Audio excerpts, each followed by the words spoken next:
Let us pray. Lord, make us instruments of your peace. Where there is hatred, let us sow love. Where there is injury, pardon. Where there is discord, union. Where there is doubt, faith. Where there is despair, hope. Where there is darkness, light. Where there is sadness, joy. Grant that we may not so much seek to be consoled as to console, to be understood as to understand, to be loved as to love. For it is in giving that we receive, it is in pardoning we are pardoned, and it is in dying that we are born to eternal life. Amen. I've always loved the St. Francis prayer. It's one of my favorites. And I think as we kind of come out of COVID and the pandemic and stuff, I find the words very powerful and a good reminder about what our life and work as Christians should be all about. Good morning. Welcome to what I like to call Rector Q&A, but also kind of a summer program update, because I know folks are wondering about what's been going on here. Nothing, of course. Nothing's been going on here.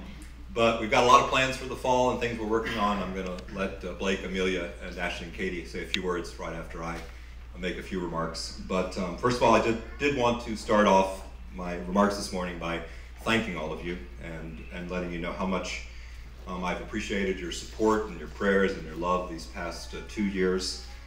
Next Sunday, believe it or not, I'm going to celebrate 30 years of ordained ministry. Hey. What's the old Elton John song? I'm still standing. Right? So, but certainly, I will say I think that this period of time in the last 30, it's probably some of the most difficult and challenging times, both for my ministry and I'm sure for all of you as well. Probably you have to go all the way back to the fire and the time that we didn't have a parish and we were working at Beth Haba to find a time in our life that has been more challenging. And certainly, at least during the time of the fire in Beth Haba, we could still gather for weekly worship together and be with one another. And I think that was the real hard challenge of the past 2 years from a parish ministry perspective was how we could be together with all the restrictions and the difficulties and the challenges that COVID brought to our parish. So I'm grateful that we can be together. I'm sure all the clergy will agree with me that while it's nice to reach out to people via video online, nothing beats being together and being with one another. I do also believe that, you know, as in all times in the wilderness, and there are things that challenge us, and it helps, was it iron sharpens iron a little bit, so we are, from my perspective, a stronger parish in many ways. We have lots of challenges, but I think also we're very blessed, certainly with a really wonderful program staff. We're finally back to kind of a full clergy staff, both with Amelia Arthur's arrival and Blake's ordination. Yay! Got those holy hands slapped upon him by the bishop. And with Ashlee Ligon and Katie Ricard, I think we really, you know, looking back over the last 5 years, I think we really have what I like to call kind of an A-team in place for the fall. And I'm excited, and I want you all to all be excited as well about things that are planned and things that are coming down the line. At the same time, we do still have some administrative and program positions we'll work on filling. I hopefully will have some good news to share with y'all in another couple of weeks as we finish some interviewing and secure some folks. So for those of you who call the church or are trying to track down people in administrative parts, we haven't been at full strength really since about December. And we are working really hard on that from a facilities perspective as well as an administrative perspective. So please bear with us a little bit longer, and I hope as we move into August, we'll have some good news to share. We had some questions that came in online, so what I'm going to do is let Amelia, Blake, and Katie and Ashlee just say a few words about things they're planning for adults and programs and children and youth. Then we're going to go through some questions that came in online, and then I'll open up the floor to any of you that are here today to ask questions as well. Also, I would be remiss if I did not thank my two wardens, Tracy Snyder and Harry Warner, for my senior and junior warden, respectfully. They've done yeoman's work the past few months, and it's a pleasure to be working with them. And there was a question about how we select vestry leaders, so I'm going to let Harry and Tracy talk about that in a few minutes, but for whoever sent that question in, that was one of the questions we have, but we do want to. And also, I guess a reminder that During COVID, of course, we're doing Zoom vestry meetings, but the vestry meetings of our parish are open meetings. So if any church member ever wants to come, you're welcome to attend, and we'd love to have you. And for those who want to know more about the work of your vestry, which is a very fine vestry, one of the best vestries I've had the pleasure of serving with in my 30 years, we'd be more than welcome to have you join us. Okay, Amelia, I'm gonna turn things over to you, adult-wise, and probably what we'll do is we'll do formation stuff. So you can talk about adults, Katie, youth, children, and Blake, I'll let you finish up number 4. So Amelia Arthur. Thank you. Morning of affirmation. Well, good morning. It was great to see, I think most of you in worship just a few minutes ago. Looking toward the fall, we are working on Sunday forum and then Sunday small group Bible study or book study opportunities. So a teaser, if you will, the theme for our adult forum that will run through the fall and into the winter is the power of community. And so the Adult Formation Committee is working hard to get folks in place from around the Richmond community to kind of talk about their experience of community in a particular way, and then in that intersection with their faith. And so these forums are going to take place in here, but they'll be done kind of like a question and answer sort of interview style. So we're hoping to get a few big names and then a few folks that are connected to the parish that are sort of the range of the Richmond community. So we're working on that.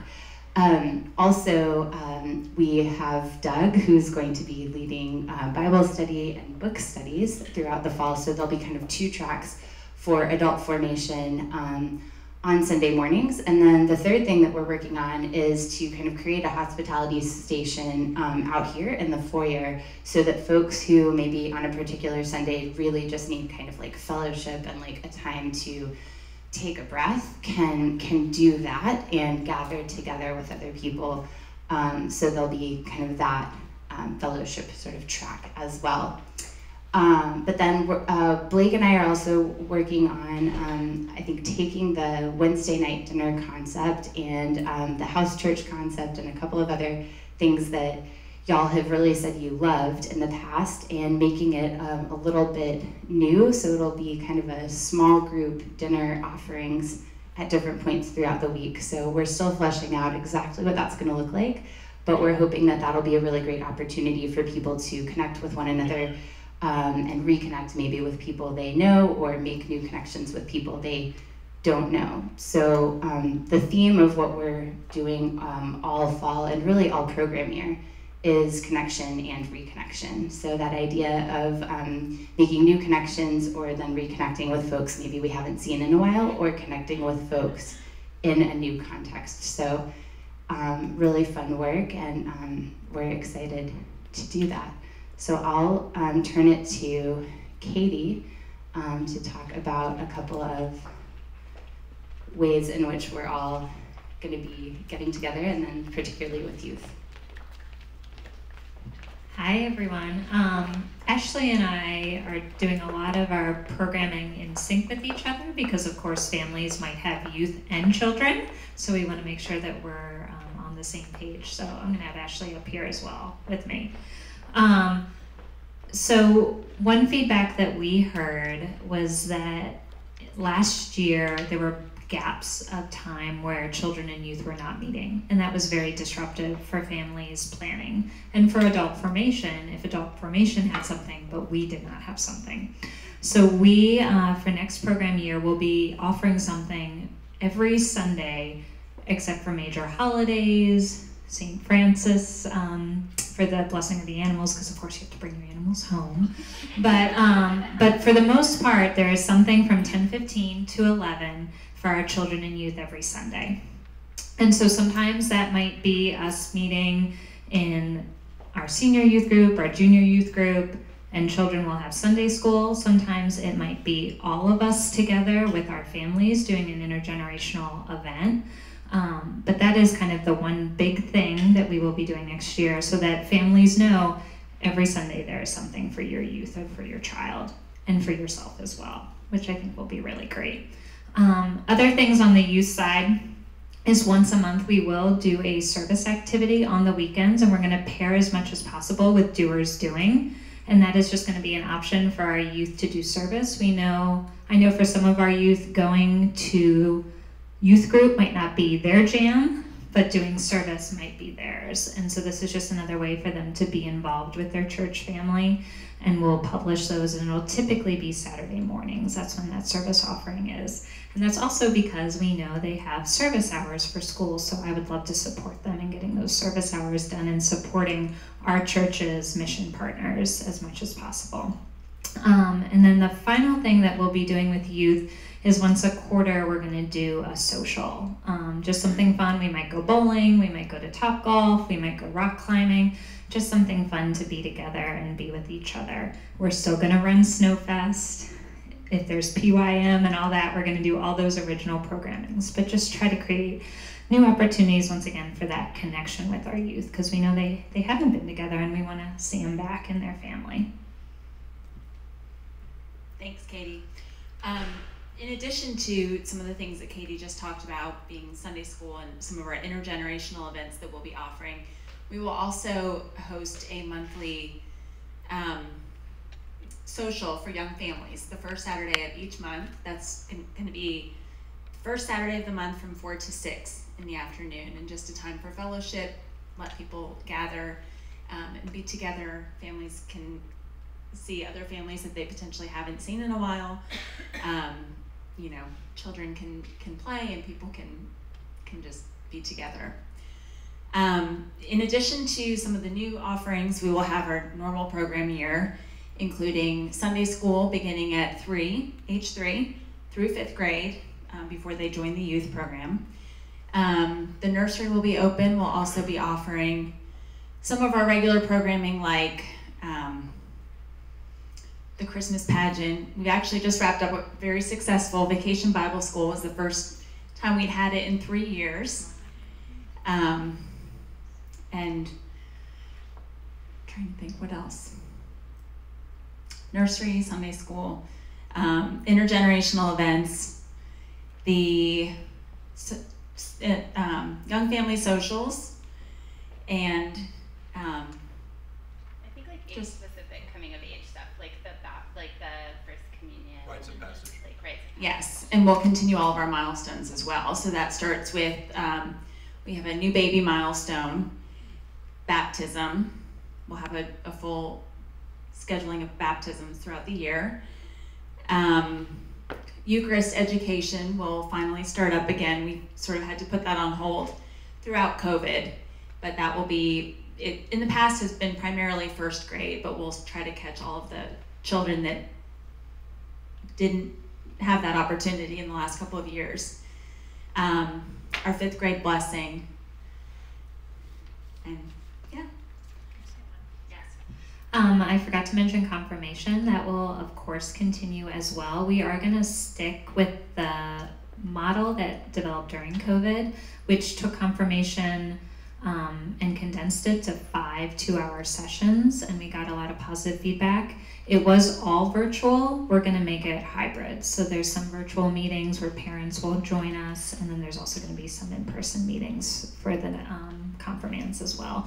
And one thing I wanted to say is when we say the word young family, that's something that the Episcopal Church oftentimes uses. And I think you hear young family and you think, little ones running around. But the term young family actually means anyone with children still in the house. So if you have a youth or a child still in your house, those once a month socials are for you. And we want everyone to come. Thank you, Kate. So yes, Harry, I expect to see you there. I feel much younger now, so thank you, Katie and Ashlee. And I want to thank Katie. I just came back from a wonderful pilgrimage trip with Katie and our youth down in Key Largo, and we chronicled it as best we could on Facebook and Instagram. So if you haven't had a chance to review some of the wonderful things we did, spending time in God's blue creation, it was a wonderful week. And people always worry about the youth and the future of the church, but I spent a week with 3 really outstanding young people in our parish, and they're awesome. So good job to the parents, but they're great kids, and I feel a lot better about the future of the church after last week. So, Blake, why don't you come down and let's let our deacon say a few words, and then we'll get to some other Q&A things. Hello, everybody. I'll touch on a few different things, starting off with our service ministries. So you may or may not know, last summer, we developed a new mission statement for service ministries, and I tried to find it on my phone but couldn't, but it's something to the effect of to equip and empower all of St. Jamesers to partner with God by being doers of the word locally and internationally. And so when I say service ministries, I mean our local efforts and also our mission efforts. But the big hope here is to engage as many St. Jamesers as possible with being active in our community through our community partners. So last year, we kind of identified 3 community partners that we wanted to invest especially with in relationship. And so that's Real Life, Caritas, and Peter Paul. And so over the past year, we offered one opportunity each month for the whole parish to engage in these opportunities. And then whenever someone would come to us and say, hey, you know, I really want to get involved in this community, then we could point them to Peter Paul and say, all right, well, there are these opportunities here, and we can plug you in with these. Or, you know, maybe I'm interested in serving with Caritas, so then we can plug you in with those opportunities as well. So we're going to be doing kind of the same system as we go into the next year. We'll have one larger parish-wide outreach opportunity once a month. And last year we tried to be adaptive and as adaptive as possible. And so that resulted in us kind of planning a month out. We're trying to kind of bridge the gap this year with planning a little further in advance while also remaining adaptive to help serve our partners' needs. So be on the lookout for those opportunities over the course of the next year. And if you're interested in serving at any of those organizations or getting plugged into other partner organizations throughout the city, feel free to make an appointment with me and we can make that happen.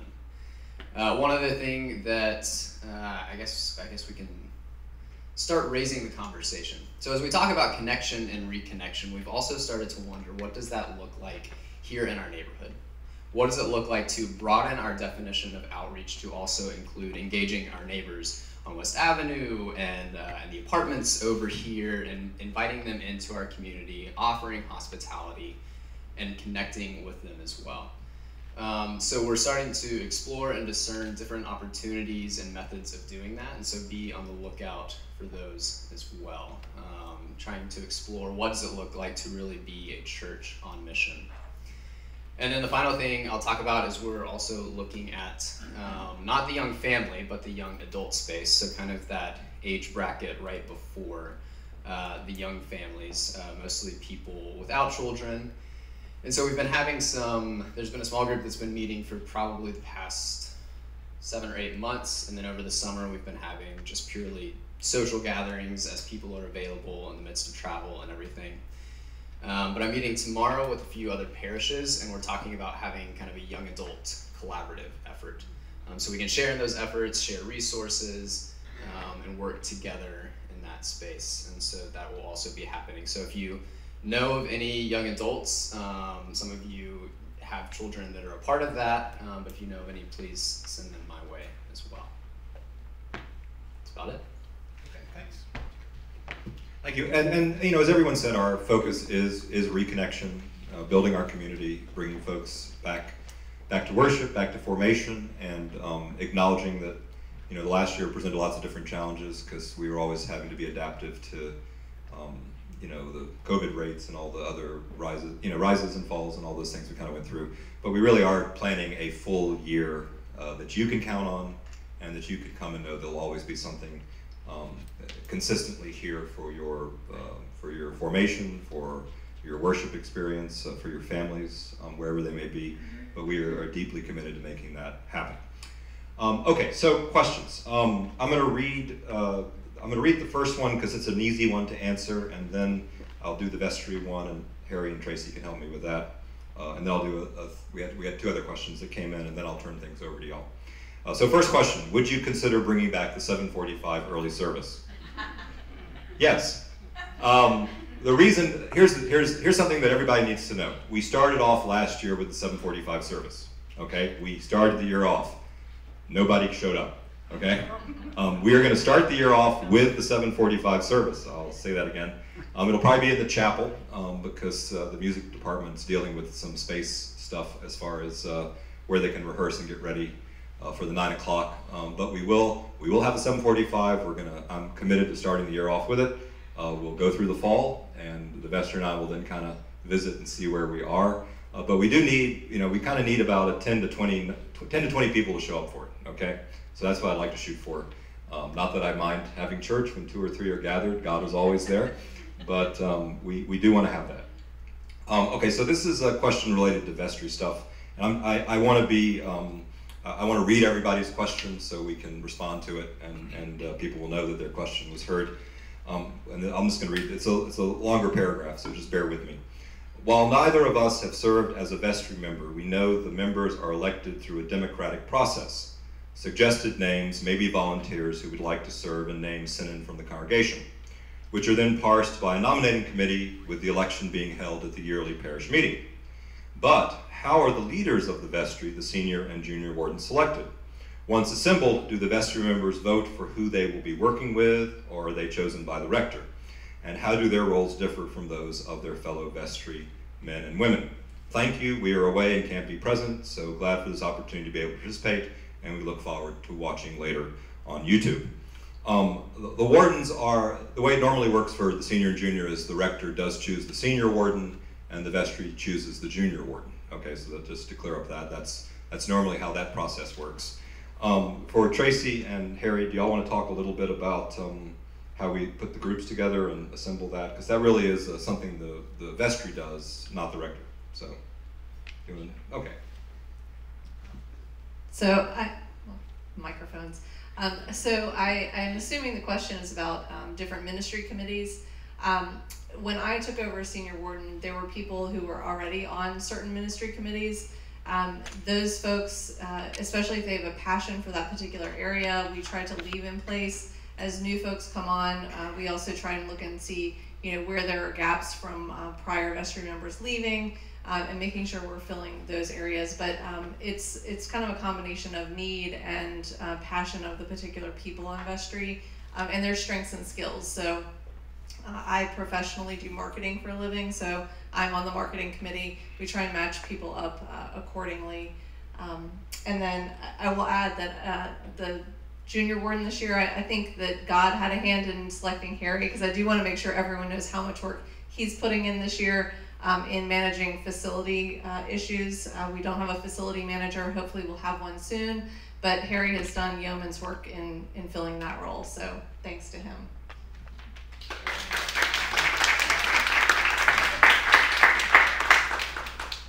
Harry, did you want to add anything too, since you're an old veteran, a vestry veteran?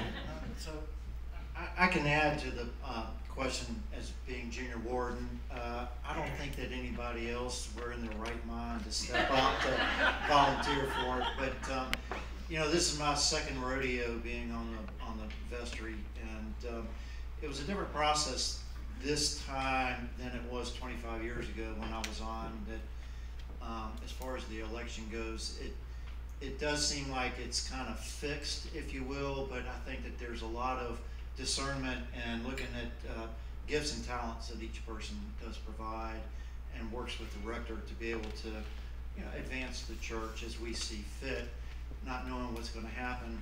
One of the first meetings that I had with Tracy back in January, February timeframe, I pulled out a yellow piece of paper, legal pad paper. I said, these were my goals setting out before, and all I had to do was crumple it up, because everything just, of course, with changes and everything else that came about. But so I want to make sure that we answer the questions, and that if we don't, please contact us so that we can make sure that you're comfortable with how our leadership is taking effect. I have one other thing, and it's less to do with leadership on the vestry, but the selection of the vestry in general, because I think that was part of the question. And if you all could help us spread the word. I think one thing that I have learned being on the nominating committee this past year is that oftentimes there are a lot of people who are nominated, and they're great, and we would love to have them as part of the vestry, but it is a requirement that you must be a member of St. James's officially. So just coming every Sunday doesn't make you an official member. You have to actually be on the roster as a member. So encourage your fellow parishioners, if they are not or don't know if they are, to contact Mary in the office. And then also you must be a confirmed Episcopalian. So those are two kind of rules that we have. Other than that, you know, nominations from the floor are very welcome. Thank you, Tracy. Also, I think one thing just that for you all to be aware of is that we have 18 people on vestry. 18 people on vestry. We have 6 new people every year.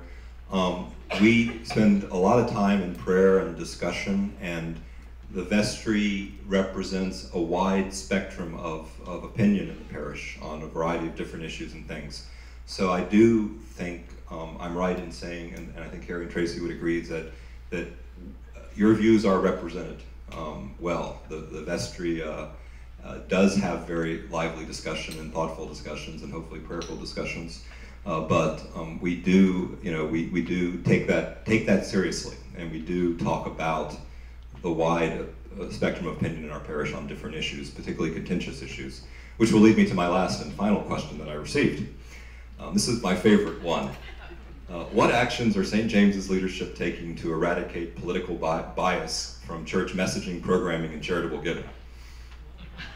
Didn't Jesus get asked something about, is it lawful to pay taxes to Caesar or not? You know how he answered that. My friends, we live in politically contentious times. I'm reading an interesting book right now by Arthur Brooks called Love Your Enemies. If you're a bookaholic, I recommend you go home and find the book. But he makes an interesting point, and I think it's relevant to Christians today, is that we're living in a time where we not only disagree with people on different issues, but we hold each other in contempt. I want people to think about that for a minute. Contempt.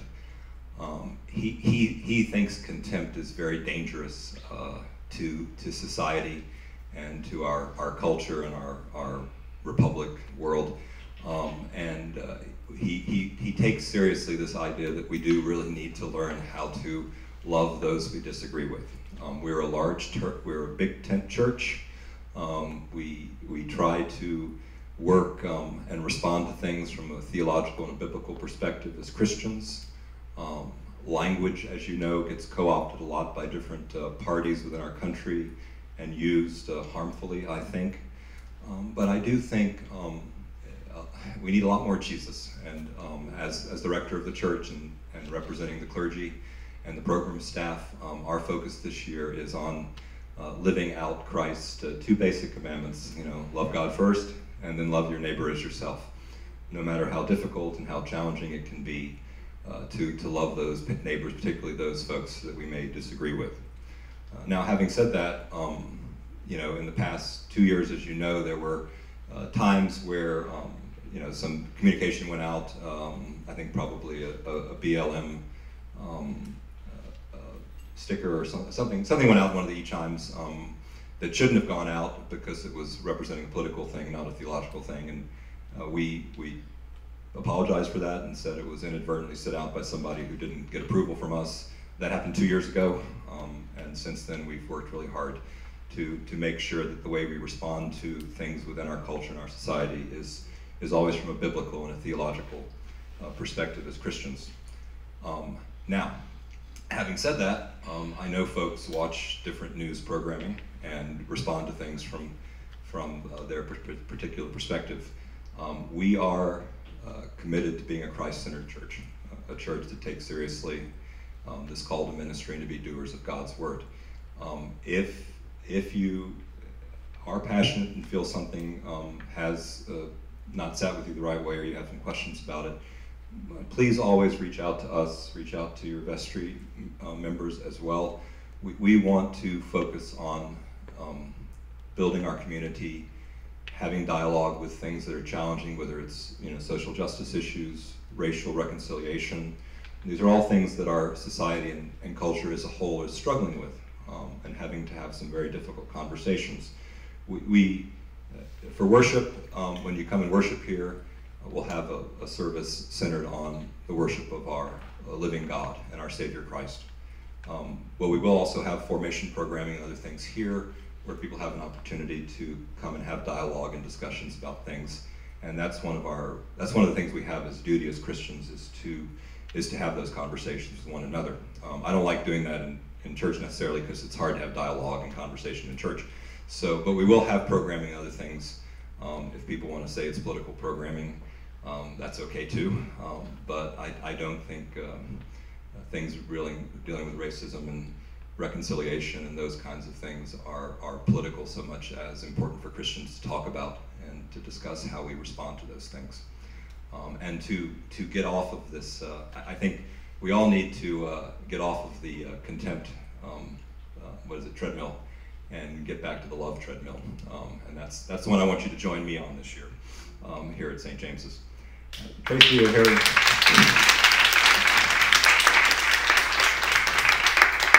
Thank you. Do you want to add anything, or is that good enough? It's pretty good. Is that pretty good? Okay, that's good. All right, good. All right, I guess I covered everything then. And there, just to emphasize, someone said, are we affirming and accepting? We're an affirming, accepting church, no matter who you are, no matter who you love, no matter what kind of relationships you have or where you are in the complicated kind of rainbow of perspectives and on sexuality. We are a church that welcomes all people, okay? And I'm committed as rector to making sure it stays that way.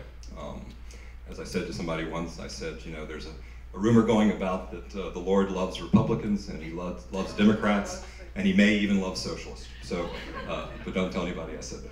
So, but yes, we are a church that, we want to remain an open church to all of God's people, and that's very important. So when you ask your questions, just say who you are too, so we can respond. So thank you. Bob? This is really down to earth, and I'm Bob Friend here. I'm asking Harry, I understand we had a big storm a few weeks ago, knocked down a bunch of our facilities. I got a phone call from Raymond at about 5:30 one evening, and I was actually for a client in a different board meeting, and it rang, and I let it go. It rang, I let it go. Third time, I said, this is too important, so he said that lightning had hit the church. And I go, oh my God. Again, I've been in this rodeo before. So I rushed over, and Virginia was actually had been rehearsing at the organ, and she swore it hit the west side of the sanctuary. We had a couple Children's Center staffers. They swore it hit over on the other side. It hit somewhere probably in the courtyard. Fortunately, it did not hit the building, or if it did, there was no fire damage, but it did fry every one of our electronics, communications, HVAC, our security, and everything else. So that we've been still haven't gotten 100% back on getting that, but I do have to say that the technicians and our contractors were very quick at getting us back up to speed, so at least we could operate. I'm interested to know if you would go back to, we used to do a trialogue with someone from the Islamic Center and then someone from Beth Bahaba and our church, and we take a topic like afterlife or something like that, and then they'd have each person representing the church, the synagogue, and the mosque would tell their perspective on that topic, and then we kind of dropped the Muslim part of it, the Islamic part of it, and we were doing a dialogue. I really think it would be helpful if we could do all three. I wasn't aware of that. I'm actually very gratified to hear that was part of what we had. Because when I arrived, we just had the Beth Bahaba dialogue. The rabbis knew, I was new, he was new, and he may not have been aware of that either. But I'm very grateful to hear you say that. And certainly I'll talk to Amelia, and when we begin to plan those dialogues, I'd love to incorporate an Islamic perspective into those. Came, I remember, you know, the wife of the imam, when they were talking about eternal life and heaven, she's like, I don't know where that 70 times 7 virgins came. That isn't in our Quran. Right, yeah, well, you know, there's always caricatures we read about and stuff about the Vestal Virgins or whatever, and yeah. No, I think it would be enormously helpful, and I'm sure, knowing what I know of Rabbi Scott, I think he'd be welcoming to that perspective as well. So thank you for suggesting that. So, did you want to ask something? No, I said that's wonderful. Okay. Laura. Hey, Laura Strickler. I love what Blake talked about, us focusing in on our service opportunities with the 3 organizations. I think that makes such great sense for us. But I wonder what's the plan with our mission program? We've had such an enormous impact mission-wise, and I think nothing builds community better with your parishioners than traveling. Yeah. Well, and the trip I just got back on was originally supposed to be a mission trip to Cuba, and of course that had to go through some interesting changes. But I think Blake probably has the quickest update on mission stuff. Did I just hear you volunteering to lead a mission trip? Anybody else? We got a whole room of people.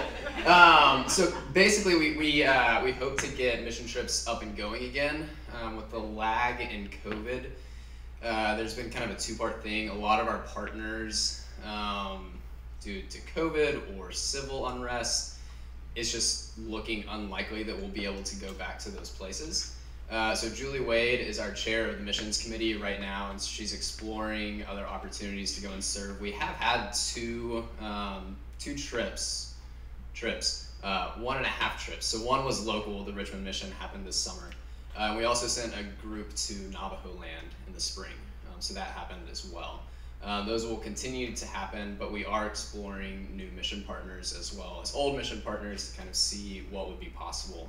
And then of course, there's the Harvest of Hope, which the youth has been doing and creating new partners that way. You want to say anything else, Katie? And Hurley. And Hurley, yeah. Yes, and Hurley. We're also looking to maybe do a family mission next summer. Daryl and I took the boys to Hurley in November after the flooding, and we found it just a really powerful experience as a family to let them understand the privilege that they live in.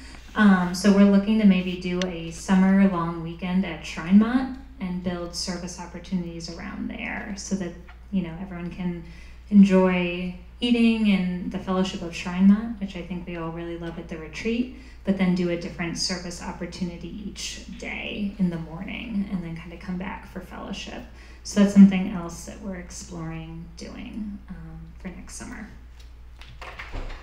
One other piece to that, so a lot of times with our mission trips in the past, we've had a leader who has maybe had a child in high school, and so they've been willing to kind of spearhead that effort. In the last 3 years, a lot of their children have aged out, and those leaders of the mission trips have said, you know, that was great when I was in that season, but I'm not in that season anymore. So we are looking for people to kind of spearhead specific trips. So I was joking, but honestly, if anyone would be interested in kind of spearheading a trip, we're looking for those kind of people as well. He wasn't joking, Lauren. I believe a healthy church has a healthy mission program, and certainly I want to return us to some mission work. I think it's critical and it's important, and it's been a very vibrant part. It pains my heart terribly that we probably won't be able to go back to Haiti for the foreseeable future, just because of how politically dangerous it is and all the other things that have been happening there. Having said that, I do want to look again at Honduras and some of the other places that we've had relationships with, and I think probably the work in the coming months is to sit down and say, okay, where are the places we can go again, and what are the offerings we can have, and what can we do to make sure our mission program is vital and reaching, and that's, I think anytime you go on a trip with church members, with youth or anything like that, you really do have a chance to live out community and faith in a way that we're not always allowed to in our daily lives. And so I think it's I think, the 3 youth that Kate and I traveled with this week, I think they had a week they'll always remember. And I think whether you go to Honduras or Hurley or any place like that, you really do have a chance to do some really wonderful things in the lives of the people that you love and are with, and also the people that you're serving. So absolutely, yeah. Judy? We used to do one, I've been 3 times, to Appalachia in Kentucky. Mm-hmm. There's a Episcopal retreat center there near Berea, and it was great. And those people are almost third world. Yeah, if they're things we used to do, don't assume I don't necessarily know that, but let Blake and Julie Wade know too, and we'll work on revisiting and seeing if those are some old relationships that we can renew. Mark Shuford? Sure. I know with COVID, it's been next to impossible to pull these kinds of events off, but it will come as no news to anybody in this room that once upon a time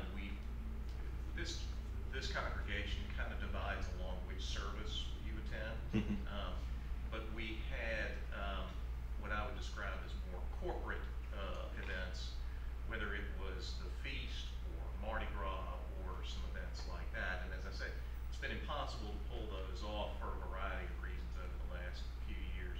I didn't know if there were plans to either bring any of those back or to channel them in a new direction, but to have events that the entire congregation could get together in. Yeah, I think we were really gratified to have over 300 people come to the parish picnic in the spring. I think that was a wonderful sort of gathering. The plans now are to have, you might say we're kind of repurposing the feast, but we're going to be calling it the celebration. It'll be at the Dewey Gottwald Center in October. Is that right? September? It's October. Okay. The date is 25th. 26th. Okay, October 26th. But we'll be having a parish-wide gathering, a big party. Really, the focus is just building our community and bringing people back together. And we want to celebrate our unity in Christ.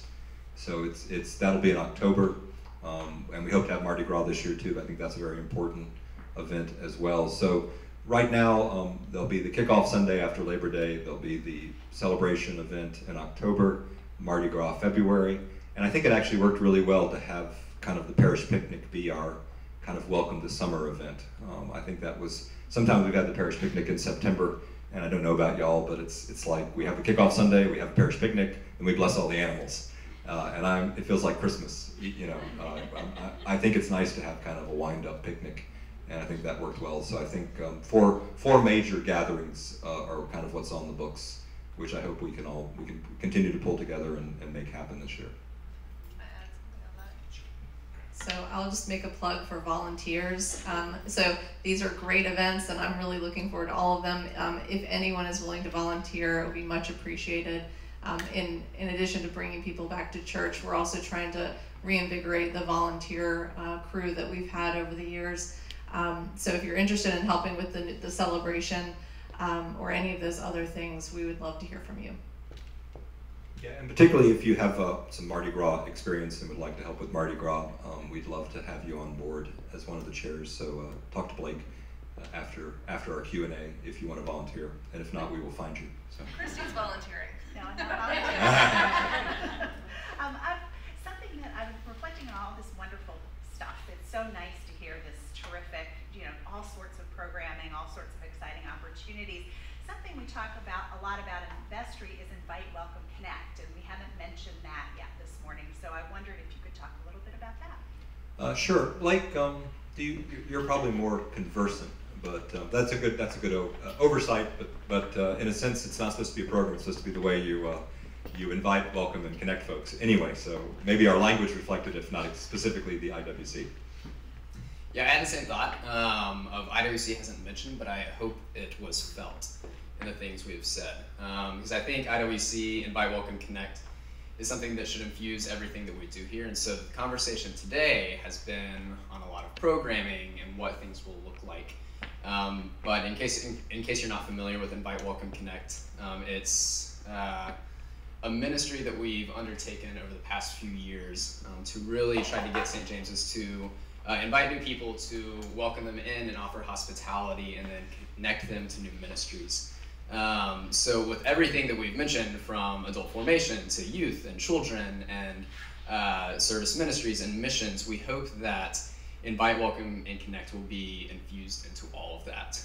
And Christy's doing a phenomenal job of spearheading that effort from the vestry side, and just finding new ways of making sure that happens. And I think the fruits of that have already been felt in numerous ways. I'm going to a conference in about a week, and to prepare for that conference, I had to conduct a few interviews with parishioners. And one of the questions was, what was difficult about connecting when you first came here? And this was someone who's been here for about 40 years, and she said, you know, people just really weren't that welcoming. And I came here and people wouldn't say hi to me. But she said, I feel like that's really changed recently. So I think we are starting to see the fruit of that. But that's a great question, Christy. Would you like to say anything else on that front? I guess the one other thing I would talk about is the Navigator program that we'll be piloting this fall, and we're looking for, Navigator is trying to help people connect to various things. There's so much going on in such a large parish, and we've got a group of folks that have been working really hard to figure out, well, how's that gonna work exactly? And so we're looking for some people to help be guinea pigs to help rattle the cages of this program. So if you're feeling like, ooh, this sounds exciting, there's so much going on, I might like to refigure out how I connect within the church, please let Blake or I or any of the clergy or vestry know, and we'd love to have some guinea pigs to help rattle the cages of that program. Nancy, anything to add since you were? Or Ruth. We've got all the experts or here. Ruth, yes, Nancy and Ruth.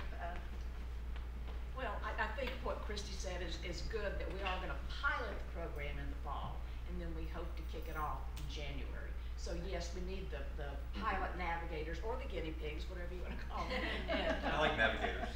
Yeah. And I hope to do that. I hope to be able to learn a lot. I've been here a long time, but I still don't know everybody. Explorers. Jay had the man with the terms. There we go. The what? Explorers. Explorers. Yep.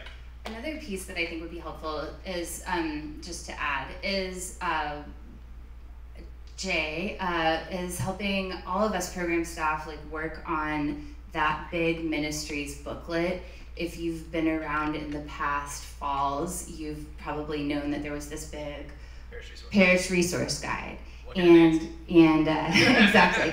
And so I think just kind of a building block of everything that Christine and all the IWC folks are talking about is that as we're coming back from COVID and asking people to commit to leading particular ministries, that resource guide I think is going to help us build all of these, the Navigator program is going to be built off of that, because it will be built off then of the current and existing ministry areas. So one thing that you'll see at the kickoff party on the 11th is kind of this street fair model, but of ministries having different tables where you can learn and explore and find a place where you fit and you can connect to something that you care about, or to people that you want to get to know, or to an area of parish life that you might not have known about before. And so I think on the staff side, I think our goal of that event is really to show people kind of who are we now, in 2022 as a parish, who are we now and going forward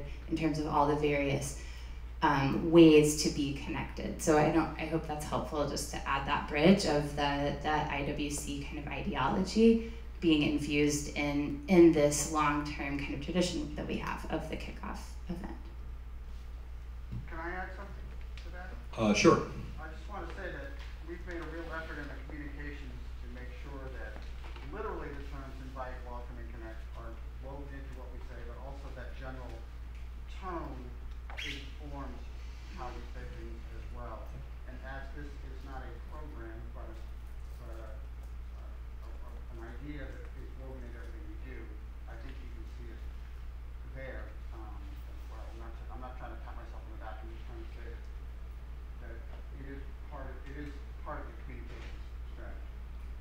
Nancy. Several things. Going back to what Mark Schieffer said about big events and relating to outreach and service, it occurs to me two things that we did in the past that really did help bring that sense of a big, full congregational effort and synergy among everyone was the service fair that you talked about in terms of presenting all the ministries and people coming in and learning about that. Apart from the education piece of that, I think it was another one of those big events that brought a lot of people in the same room together just to have a good time. Yeah. And the other was, you all will remember that every other year, Sunday service ministry that we did, where we all went out from the church service in the community. That was another really big synergy kind of thing that brought a lot of participation and a lot of energy and a lot of chatter about it afterwards. So I just share that to keep those things in mind as you move forward with programming. In terms of those big things that bring a lot of people together and a lot of excitement. Yeah. And then, John, it occurs to me, maybe this is a good time that you could say a little bit about what I'm doing part-time, just to help people know that we are very much a church at work in the world. Right, yeah. Well, and Nancy, I'll note Nancy has retired, sort of. Yes. She continues to have an active ministry helping those in need. So that is something that she continues to do in service to our parish and our community. And I can't say enough good things about that. But you still have a group of, we are active helping those in need. And that's something not just on a large ministry basis, but also on the individual and the personal basis. And so I'm grateful for that as well.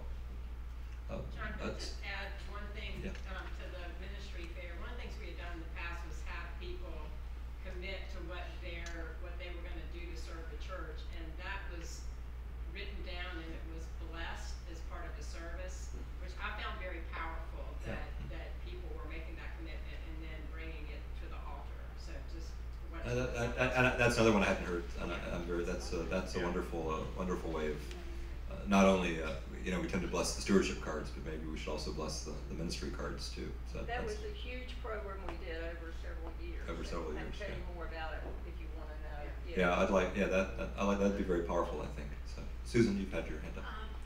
Two things come to mind. We're talking. I'm Susan Friend.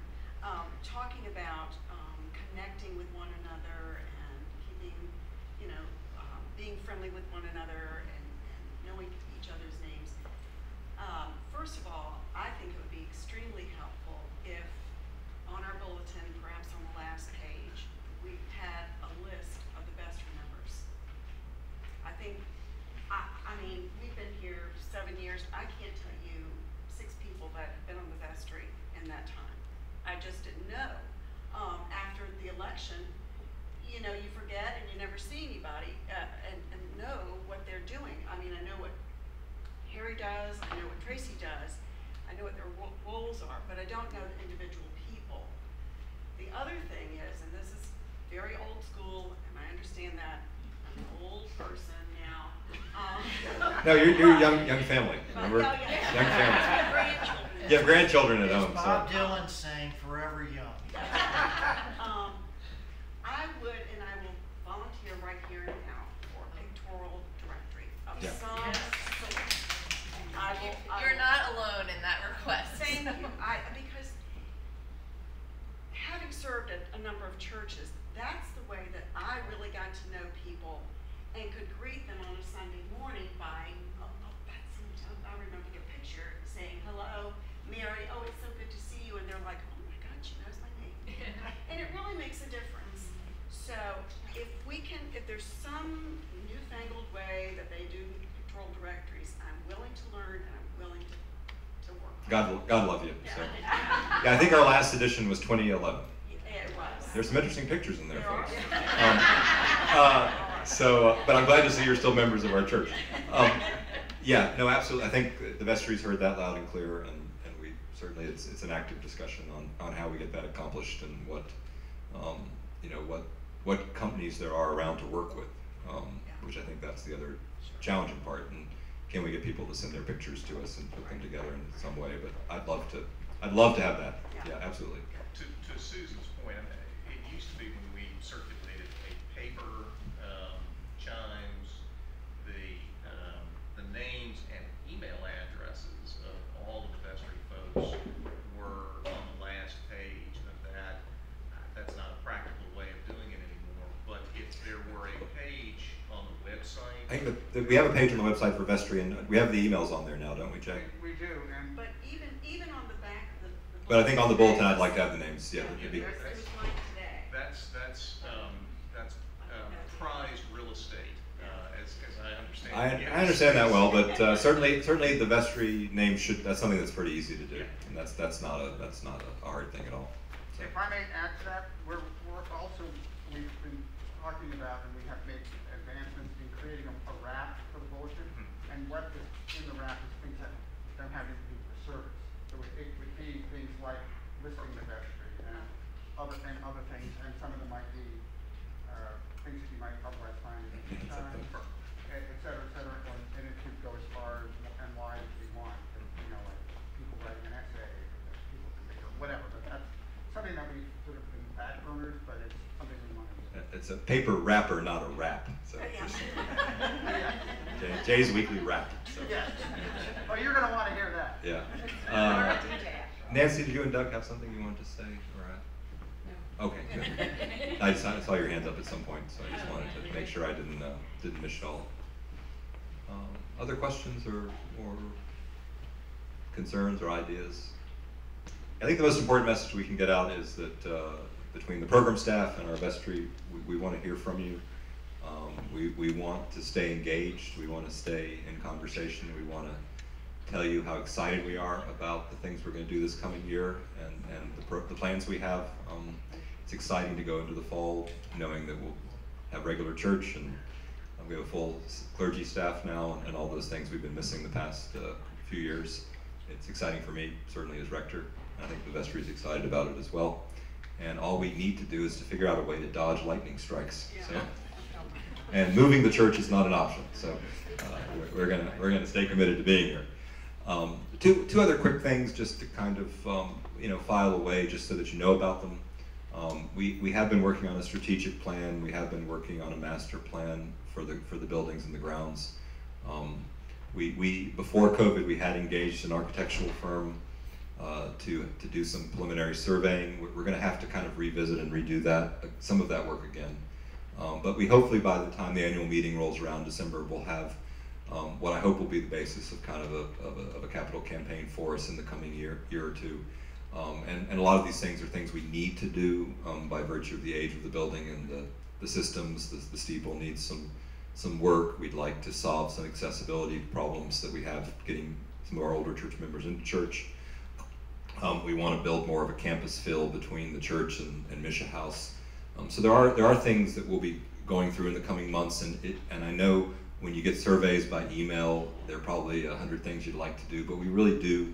We need as many of our church members as possible to fill out those surveys and to give that information so that the vestry has a much better idea of what's on your mind and heart, and that can inform our planning as we go forward. But we will be doing the strategic part and the master planning part, and you'll probably hear a more full report hopefully by January when we have our annual meeting. So I just want to let you know that we not only are dealing with the day-to-day stuff and the month-to-month stuff, but we also have a much longer and fuller vision of where we want to be in the next 3 to 5 years as a vibrant Christ-centered place. So, Harry, Trace, anything else to add? This is just by way of comment, not a question. There is nothing more frightening than a rector and his wardens and his staff opening themselves up for an unscripted question and answer session. So all of you all are to be commended.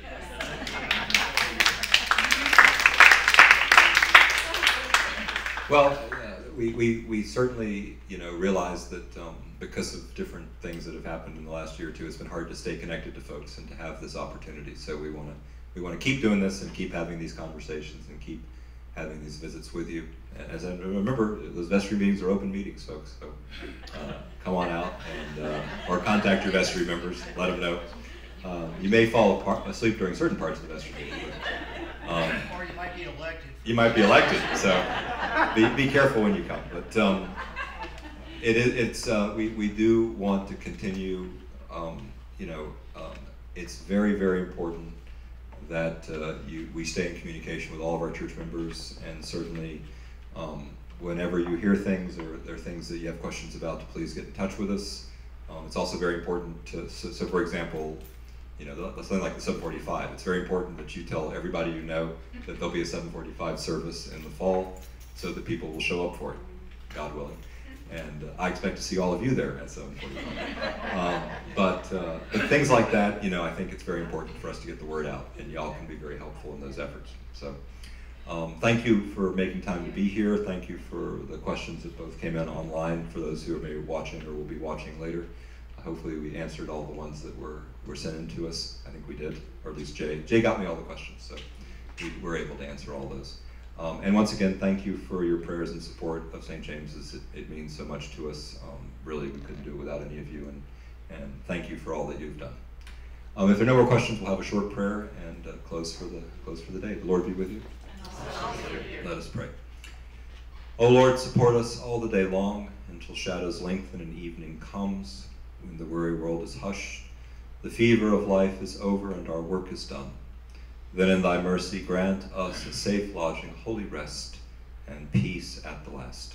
Through Jesus Christ our Lord and Savior. Amen. Amen. All right, thank you all very much.